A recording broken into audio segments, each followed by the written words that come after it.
गोळ्याला नाही काय करावं आता, खायला धान्य नाही. ह्या गावाचे असे गुरं ताटा उपाशी मरत येतं. काय आता ह्या गावाची परिस्थिती म्हाताऱ्या माणसाने जावा कुठं इतकं अवघड झालंय ह्या गावात, सांगायसारखंच नाही. पिण्याचं पाणीच नाही, टँकरनी येतंय ते आंघोळ्यापुरतं येतंय ते 8 दिवसाला येतंय. हा तेच प्यावं लागतंय नडीवडीला, काही इलाजच नाही.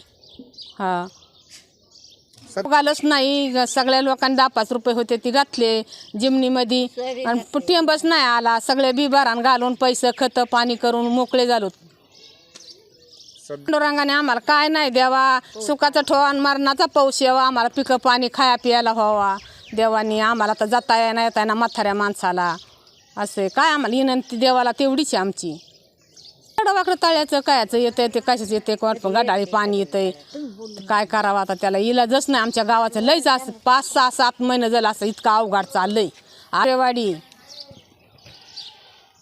आमदाराने आम्हाला उलतीली बंद पाडलेले पगार चालू करावात. आमदाराने आम्हाला उलतीली काही खाया प्यायला द्यावा, काही बघावा. आमच्या तर कशी परिस्थिती, जित्राबाला सकट आमच्या मुळी टाकाय नाही. माणसाला तर नाहीच नाही. जित्राबा असे तटच मरत येतं. ज्याच्याकडे 2 रुपये होते ती इथून मागा त्यांनी आणलं घातलं. आता बंद पडं आणायचं घालायचं कुठं फुकाटे का 4,000 रुपये 5,000 रुपये टन उशी. परिस्थितीच्या गुरा उपाशी मरत येत. आमच्याशी गुराला चारा द्यावा शासनाने. म्हाताऱ्या माणसाची काही सोयी करावा. त्यांना 2 रुपये पगार होते ती बंद पडे त्याचे चालू करावात. काही नाही तर त्याला चालू व्हावात अशी माझी मागणी आहे. मी अनिताबाई आनंदा गोगरे, गाव मोरेवाडी. परिस्थिती लई चाललेली आहे. असं पाऊस नाही, पाणी नाही प्यायला नाही, आंघोळीला नाही. 3-3 दिवस आंघोळ्या भेटत नाही.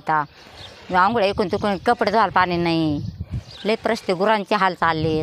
पेरले बाजरी उडीद सोयाबीन त्याला पण उगले नाही ते. लई परिस्थिती चालली, कसं जागावा. तर ते देतो बिचारा वरगून येतो 6-7 दिवसाला 8 दिवसाला. कधी आणतात एरीचं, कधी आणतात ताळ्याचं, तेच पितो. इलाज नाही. दिवस हालही म्हणजेच येतं, हालच चाललेले आहेत आमचे. पण आम्हाला वाटतं शासनाने काहीतरी आमची सुधारणा करावा, की पगार चालू करावात, म्हाताऱ्या माणसाला जाणावा, काहीतरी धान्य पाठावा, गुराला काहीतरी चारा पाठावा.